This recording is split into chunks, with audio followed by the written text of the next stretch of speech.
Hello, everybody. Welcome to Ancient Modern. I'm very happy to have with me today a colleague.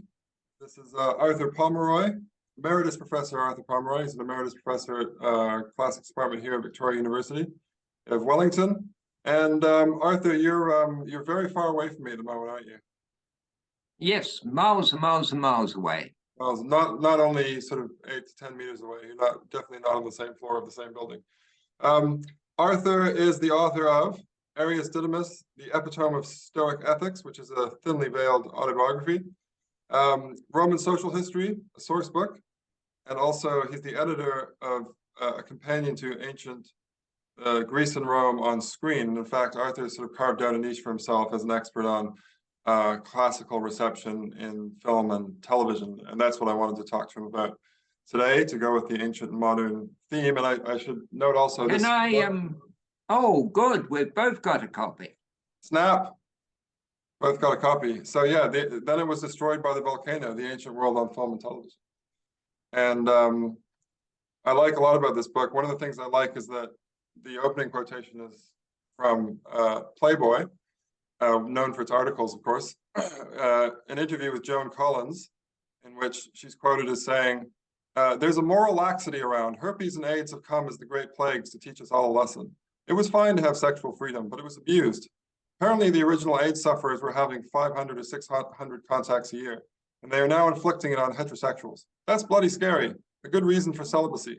It's like the Roman Empire. Wasn't everybody running around just covered in syphilis? And then it was destroyed by the volcano. And Playboy says, that's bending public health in ancient history a little out of shape, which is sort of understatement of the year. So yeah, then it was destroyed by the volcano. Arthur took that title from Joan Collins. So one of the only classics books I know whose title comes from a Joan Collins quotation. So Arthur, maybe you can tell me how did you get into all this? How did you get into classics, and how did you get into film, and how did you get into the sort of conjunction of these two interests?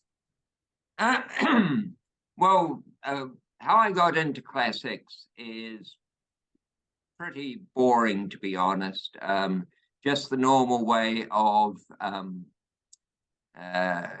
doing Latin in school, and then pursuing it at university along with Greek, and then moving on to graduate school and getting a position back here at Victoria University, teaching ancient history. So that's, as I say, rather dull.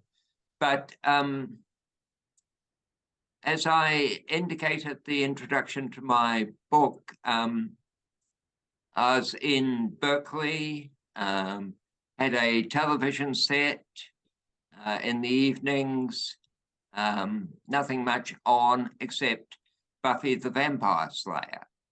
And then started to go, well, there are all these interesting references to the ancient world there. It's a pretty interesting show. Little did I know that, in fact, all sorts of people in classics were also doing the same thing.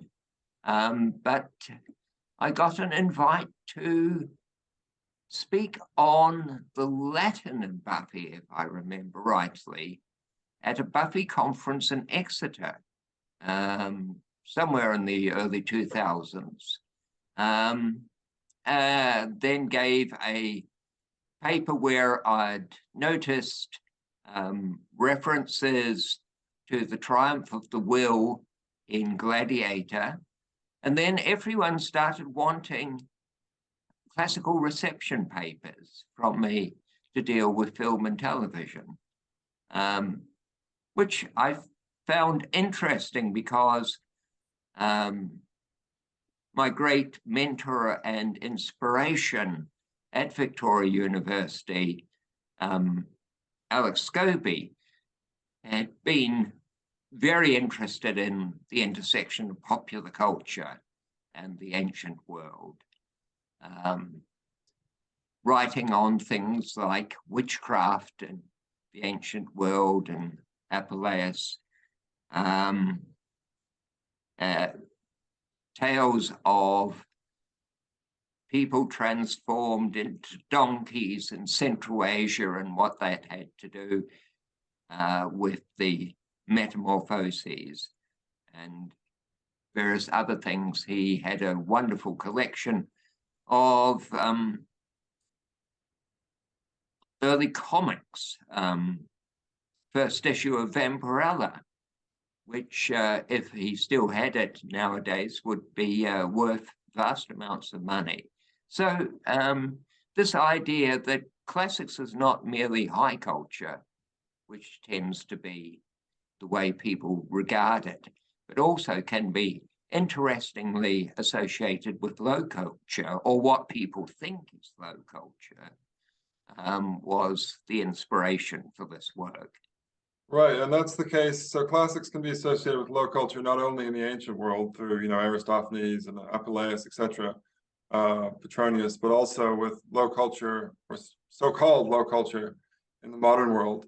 And you haven't mentioned it, but I heard you mention it just recently that one of the inspirations was also a Peplum Festival in Greymouth, New Zealand, which is pretty much the most unlikely place, I think, to have a Peplum Festival. But can you tell us a bit about that, and particularly if people haven't heard the there term was Peplum something before, which, in fact, Arthur, can you also tell people what a Peplum is? I want to make sure that we some people probably haven't heard the term.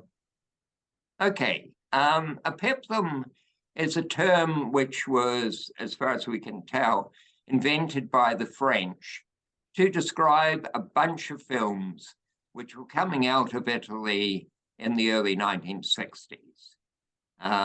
And someone described a film that he had seen as a peplum film. Now, it's not clear whether he actually meant this is a film where women wear peplums, which is the long female dress that you see often in statuary, or whether he thought that was the name for the short tunics which people were wearing in those sorts of films, where the males have a very mini-skirted look to them, as typical of Roman or even Greek heroes of the time. Anyway, my view is it's a word which is useful to describe a trend in Italian filmmaking from the late 50s to about the mid-60s, where they were putting out large numbers of adventure films set in the ancient world for, as I say, about 5 or 6 years before they'd exhausted pretty much every theme that they could try and moved on to something else, which actually happens to be Westerns, which they were very good at as well. And around about maybe 1962, in Greymouth, which is a very small town on the west coast of the South Island in New Zealand, they actually had a mini festival running for a week or two where they showed perhaps 20 films, which were mainly of this genre. Some of them were Hollywood films, some of them being earlier than what I would call the peplum craze.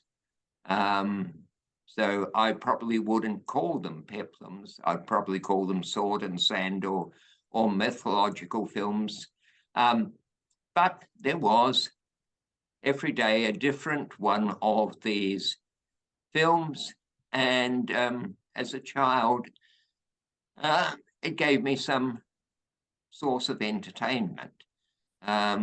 I've probably forgotten all about those films till much later, when I suddenly realized that I'd seen such wonderful features as Sergio Corbucci's Son of Spartacus.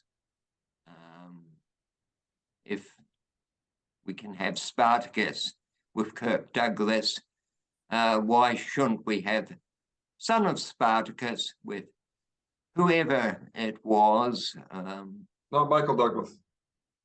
not Michael Douglas, no, not that son. Probably an Italian actor with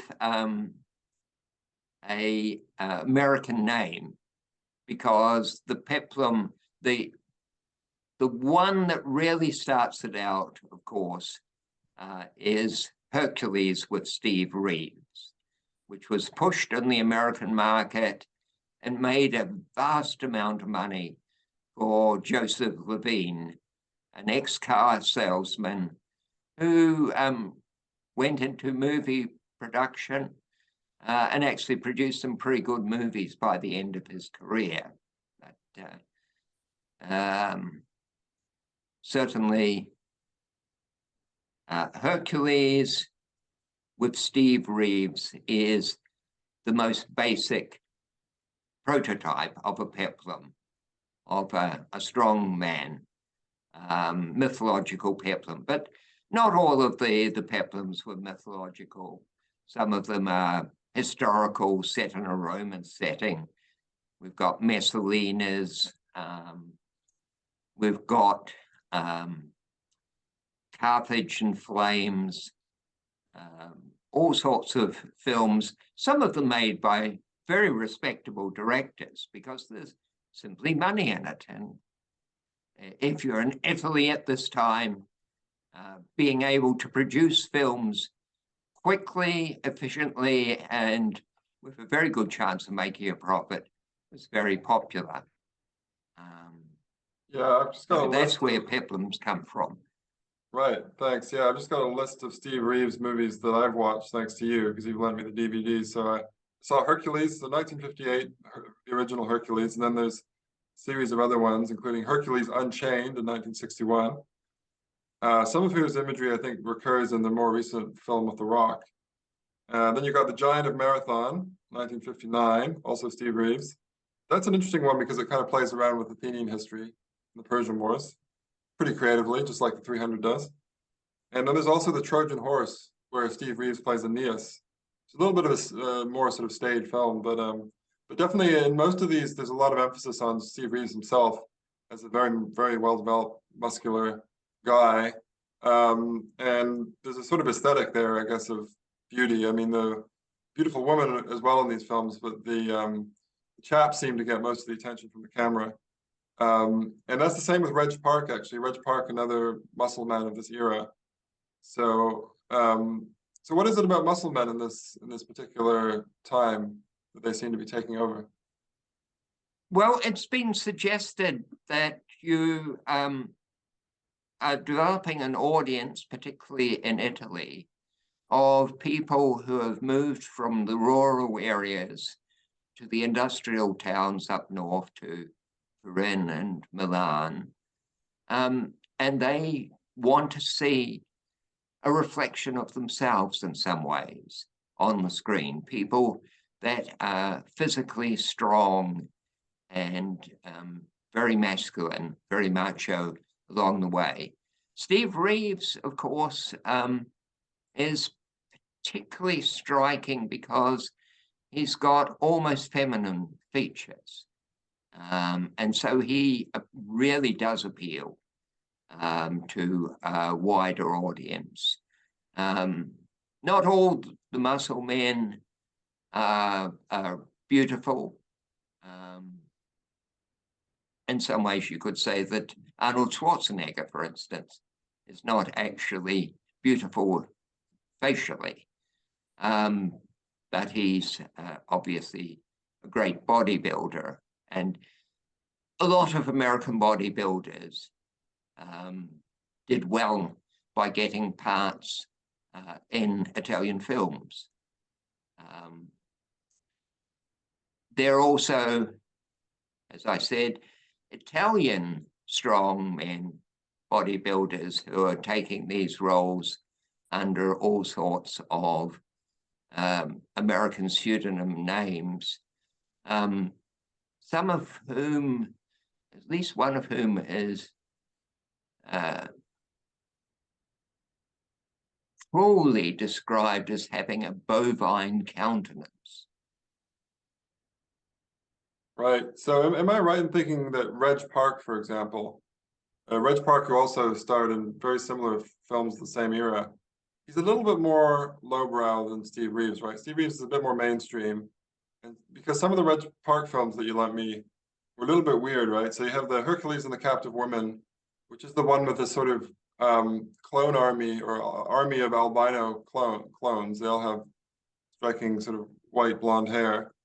And then Hercules and the Haunted World, 1961, you have Christopher Lee, he's basically a vampire, or it's sort of moving in that direction. So yeah, so obviously, are these still peplums, or is that something else? They're still peplums, but they indicate that after a few Hercules movies where he breaks his chains and demolishes the building or whatever, we've got to try something new. And clearly what they're trying something new is crossing with other genres. So Christopher Lee, well, one's picking up Hammer horror. And in the case of Hercules and the Captive Women, or Hercules Off to Conquer Atlantis, which is the original Italian name, one's getting this idea of science fiction coming in along the way. And then Reg Parker later on has a role as, he's described as Ursus, the bear, which is one of the names that you could use for a Hercules-like character. Ursus, the Terror of the Kyrgyz, which is a vampire movie it's meant to be set somewhere in Central Asia. So Hercules meets the vampire man. Yeah. Right, okay. They all get very strange.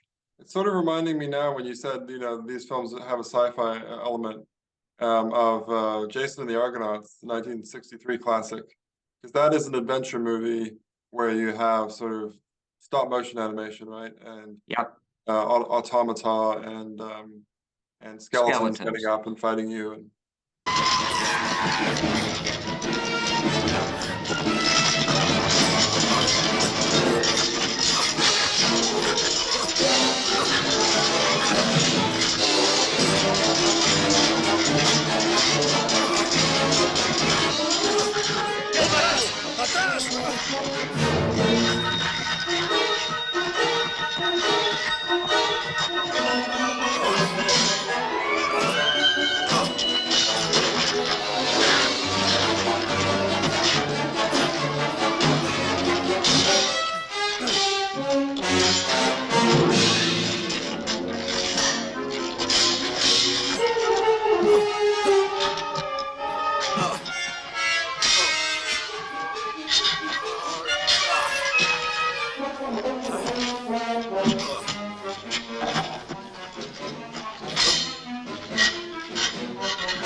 So these musclemen, so I know because I read your book and I've seen you do talks on this, they actually have a kind of origin, it seems, in this Italian figure, Machiste. So who's Machiste? So Machiste is a gentleman called Bartolomeo Pagano, who was working as what we'd call the wharfie, a longshoreman, I think in Livorno, who was picked to be the servant or slave of the hero of the film, a gentleman called Fulvius Axilla. But the servant, who's a mulatto in the film, they actually black him up. He does all sorts of wondrous things to protect his master and to protect the damsel in distress in this film. And although he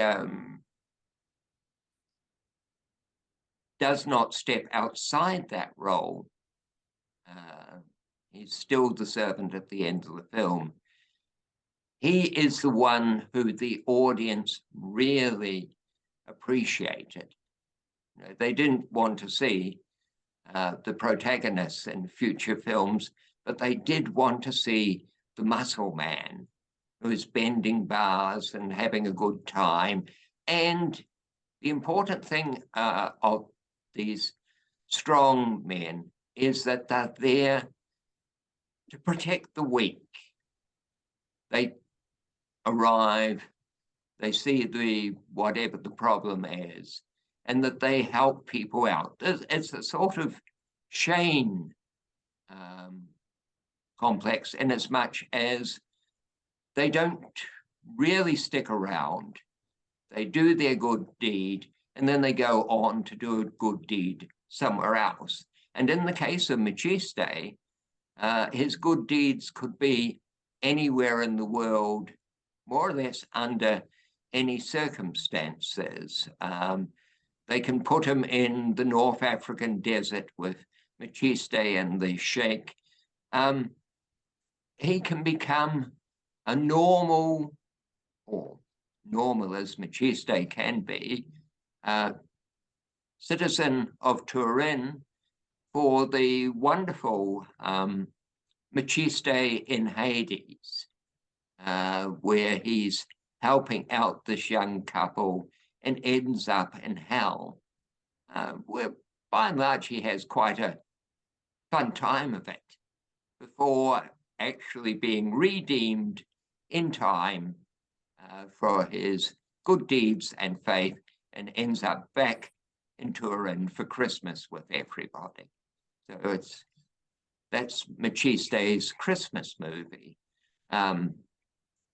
He ceased being in any way black after Cabiria, after the very first film that he was in, and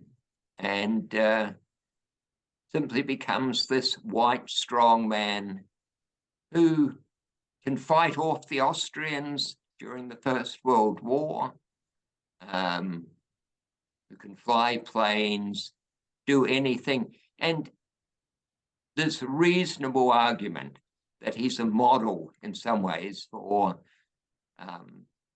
the posing of Benito Mussolini, who also wanted to show himself as bare-chested, strong man, but of course doesn't simply help out and go away. Right, and fascism in Italy has a further or more of a relationship with film in this period, right? So I heard you just talk recently about film with Scipio Africanus in the lead role. Yeah, in the mid-30s, with fascism well and truly established, the Italian government wishes to indicate that Italy has the right path for industrial development in all respects. And one of those respects is, once again, film. Until 1914, until the First World War, Italy was the main source of film in Europe and in the United States. Of course, it's the silent era. You don't need to worry about dubbing or anything like that. But the films that the Italians were making, which were these great epics, including Cabiria, a film about or a film set in the Second Punic War, they could no longer afford to actually make films like that after the after the First World War, sorry. And Italian filmmaking really declines. There's very little coming out in the 20s, and even in the 30s, they're basically local films. And then the government decides, no, we can actually match Hollywood. So they put the funds ahead for creating Cinecittà, the city of film, out on the outskirts of Rome. And they also offer a great deal of support for the types of films that they like. And the film that they really put their money into was something called Scipio Africanus. Scipione l'Africano came out in 1937. And that film really has everything thrown at it. It has the Italian army, it has the best composers, it has the best architects making the scenery. But if it's going to go back to the ancient world, if it considers, why don't we remake Cabiria in some ways? It's thinking, well, the strong man is already there, and that is the leader. Il Duce, and Il Duce is Scipio. So you have this film about Scipio, but the truth is that great men films tend to be a bit boring unless you've got some sort of emotional story with them. And there isn't any story about Scipio and his love life or anything like that that would really fit the bill. And if we have too much of anyone other than Scipio, then that's not focusing on the great story of how the leader managed to turn things around in the Hannibalic War, managed to avenge Rome's great defeats, and set up Italy for a bright future. But Scipio doesn't bend iron bars. He makes various speeches, and the masses applaud, sing songs, Italian folk songs while heading off to war, and so forth. It's all a bit dull. Right. So another topic entirely I wanted to ask you about is presence of Christianity in these movies, or a lot of the movies of the, well, I guess 50s and 60s, but also earlier, with these epic films about the Ten Commandments and so on and so forth. But a lot of them also seem to focus on this period in late antiquity, where Christianity is coming in sort of slowly but surely, but Christians are still a kind of small persecuted band. And I'm thinking of Quo Vadis, which has actually been made twice into film and once into a pretty lavishly produced TV series. Last Days of Pompeii as well, which had 2 film versions. So yeah, what's going on here with Hollywood and Christianity in ancient world films?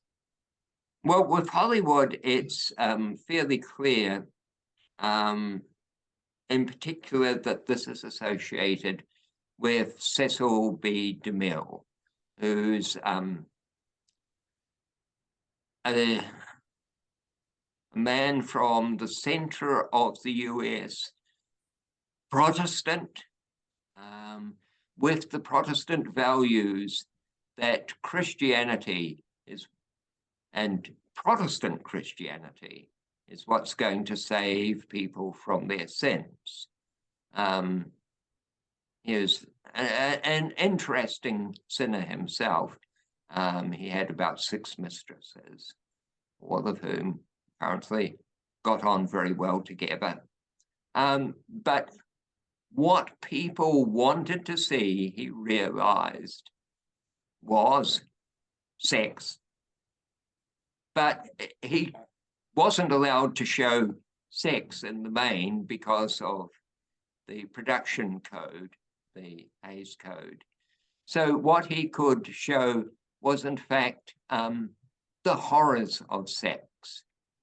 People could see all sorts of orgies going on, dreadful things being done to Christian women, and the morality that was being attached to that allowed that to pass through the censorship.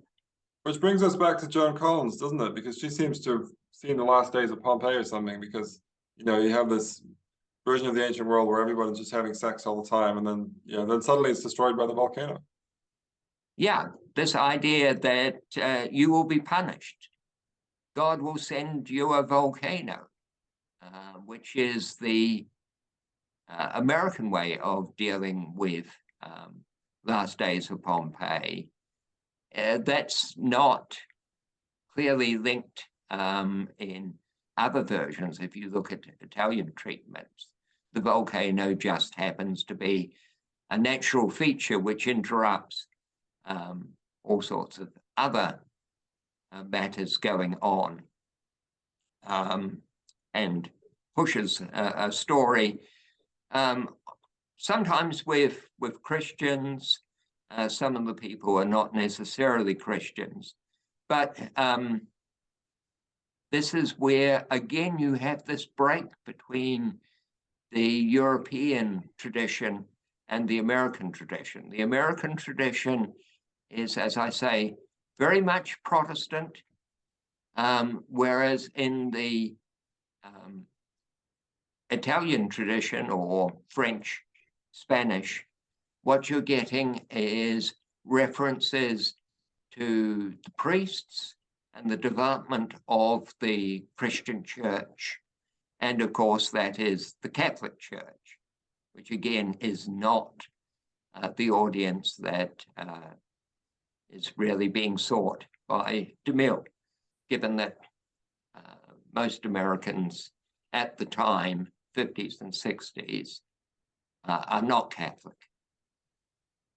Right, and once we get into the late 60s and 70s, then the floodgates open slightly on what you can show, right? Because I'm sorry, I can't remember the very famous director who did the Satyricon that you lent me. Fellini.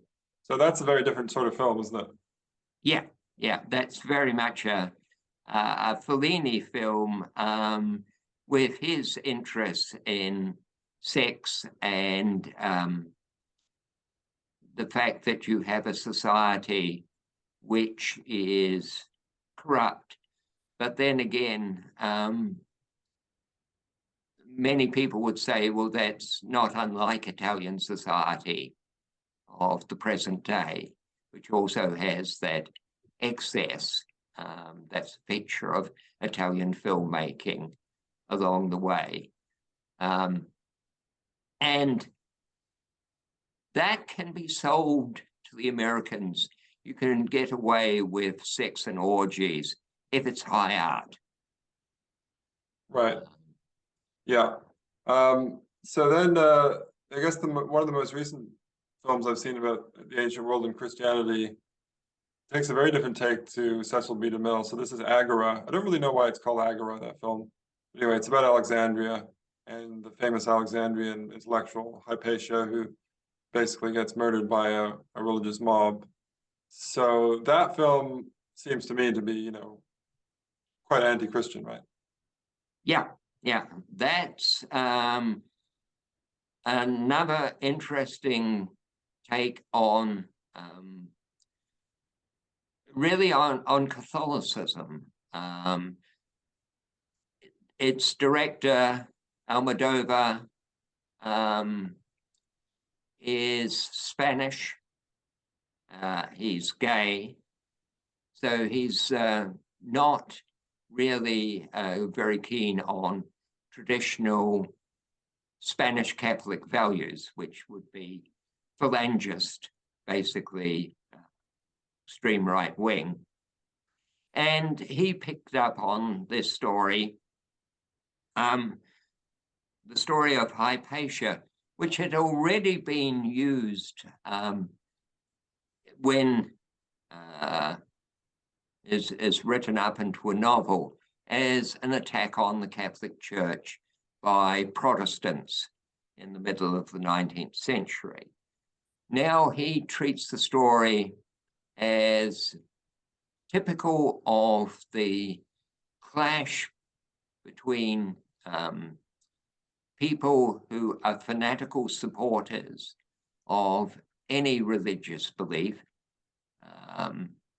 The problems in Alexandria start off with Hypatia's father, indeed, pressing the pagan cause, and then the Christians who are organized under their Catholic bishop react and destroy the pagans and their temples, and then take it out on the Jews, and finally take out their hatred, which is anti-female, on Hypatia herself. So they can be seen as some sort of ancient Taliban, Christian Taliban. And that's fairly clear that the parallels are intended. It's actually a very good film, in my opinion, and classicists generally think that's a much better ancient world film than most that have come out. But it did poorly outside Europe. It wasn't the sort of film which would go down well in places which had still high levels of Christian belief. It's quite critical.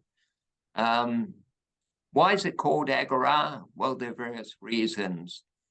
It could be that the marketplace of Alexandria is also the marketplace of people's moral values, religious values.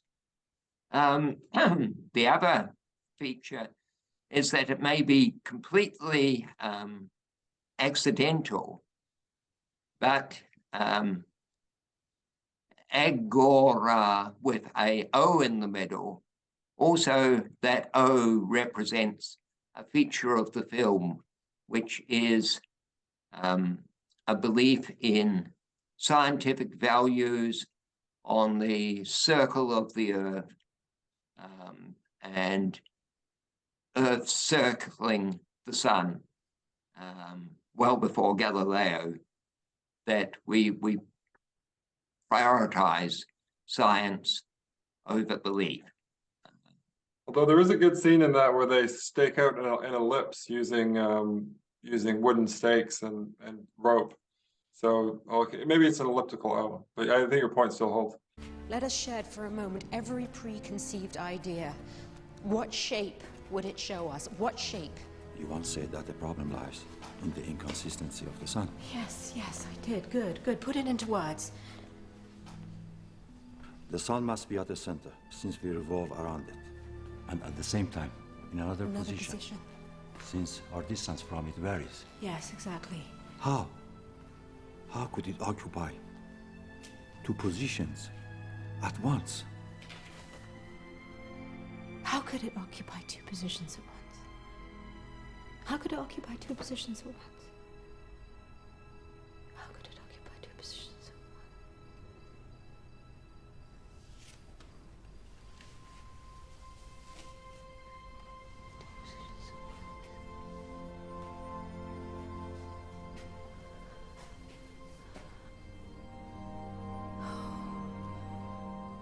Spacious.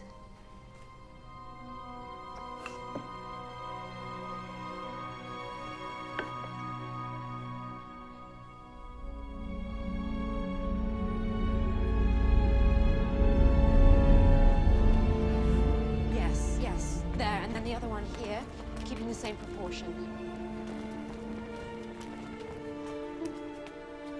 Good, very good. Now tie this end to that torch.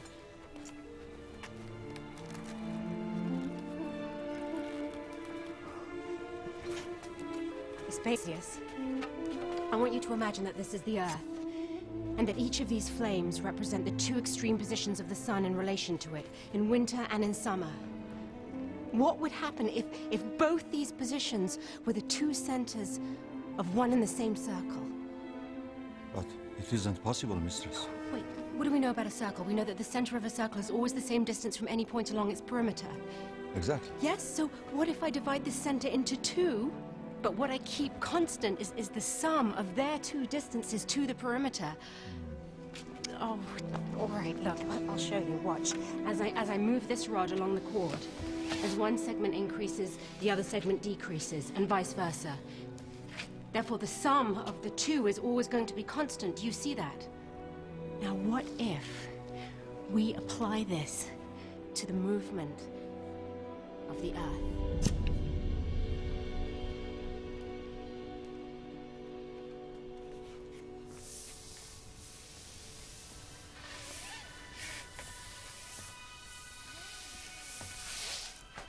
What figure will we obtain? An ellipse! With the sun at one of its foci. Because what is a circle except a very special ellipse, whose foci have drawn so close together that they appear to be one?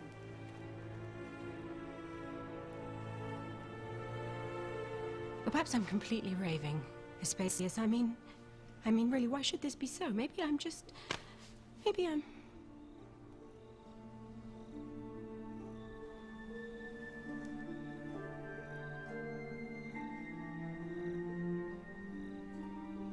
What do you think?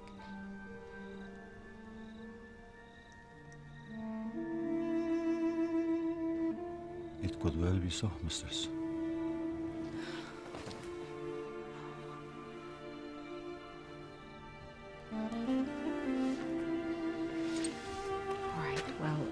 We'll continue with this tomorrow. Get some sleep. Good night, mistress. Good night. Thank you.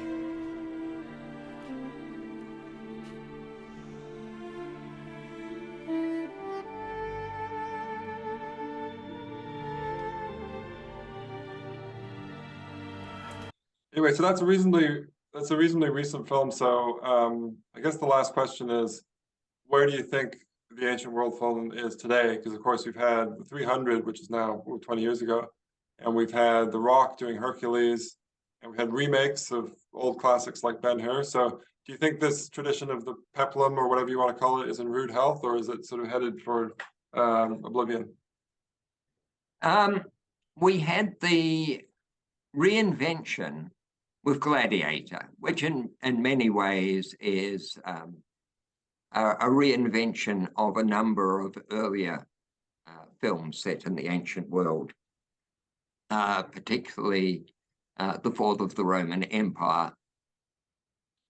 And that did, of course, extremely well, and that encouraged everyone else. We had Oliver Stone's Alexander, which did moderately well, but certainly not as well as Stone would like. But more recently, most of those films have not done well. We had Pompeii, which is a dreadful travesty of an ancient world disaster movie. Pompeii should be a disaster, but the way the film was set up and the way it ended it was reasonable. The version of Ben-Hur, a remake of Ben-Hur, in some ways wanting to be more faithful to the novel than earlier film versions had been, with Timur let's get his name right. Is it Metnikov? Anyway, a wonderful action director, but completely wrong for Ben-Hur, particularly as this was a faith-based film. The intention is to return it to being a story of the Christ, to remove non-Christian aspects of earlier films. The whole thing fell very, very flat. And so there's a real question as to whether the ancient world film can be revived at this moment. There have been some interesting revivals after Gladiator, such as The Eagle, which is Rosemary Sutcliffe's Eagle of the Ninth, which was a small film, but entertaining.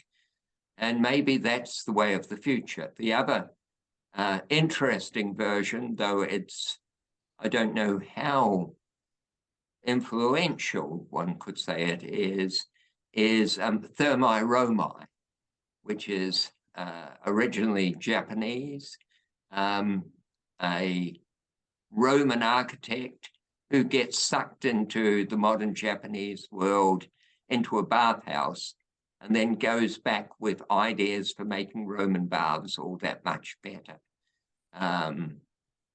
Popular, 2 films, at least 2 television series, which I believe have done very well. But again, that's something of a niche market. We're not going either to the big films, the epic films. I suspect we're not going to see one of those from Hollywood for some time, because Pompeii lost so much money that no one wants to put their money into it anymore. Action films, well, there could be some interesting ones. There was a suggestion at one stage that someone was going to make gladiators versus werewolves, where the Romans had captured some werewolves in Central Europe and brought them back to show them in the Colosseum. And of course, mayhem will break out after that. So that sort of crossing of the ancient world film with the horror film again might be a way in the future.